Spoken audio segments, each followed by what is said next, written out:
ఏపీలో భిన్న వాతావరణ పరిస్థితులు కొనసాగుతున్నాయి. కొన్ని జిల్లాల్లో ఎండలు బగబగ మండుతుంటే మరికొన్ని జిల్లాల్లో అకాల వర్షాలు దంచుకొడుతున్నాయి.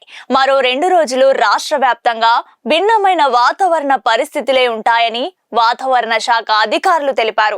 అకాల వర్షం ఇప్పటికే కొన్ని ప్రాంతాల్లోని రైతులను నిండా ముంచింది.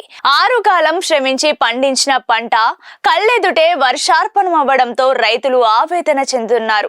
భారీ వర్షాలతో పాటు ఈదురుగాలులకు మామిడి తోటలో కాయలు రాలిపోయాయి. ఈ క్రమంలోనే వాతావరణ శాఖ మరో షాకింగ్ విషయాన్ని వెల్లడించింది. ఉపరితల ఆవర్తనం ప్రభావంతో దక్షిణ బంగాళాఖాతంలో మంగళవారం నాటికి అల్పపీడనం ఏర్పడే అవకాశం ఉందని వాతావరణ శాఖ వెల్లడించింది. ఇది తీరానికి సమాంతరంగా కదులుతూ బంగ్లాదేశ్ లేదా మయన్మార్ వైపు పయనిస్తుందని వాతావరణ శాఖ అధికారులు అంచనా వేస్తున్నారు. అయితే దీని ప్రభావం ఆంధ్రప్రదేశ్ పై ఎక్కువగా ఉండకపోవచ్చునని, అల్పపీడనం ఏర్పడిన తర్వాత దీనిపై మరింత స్పష్టత వస్తుందని చెప్తున్నారు.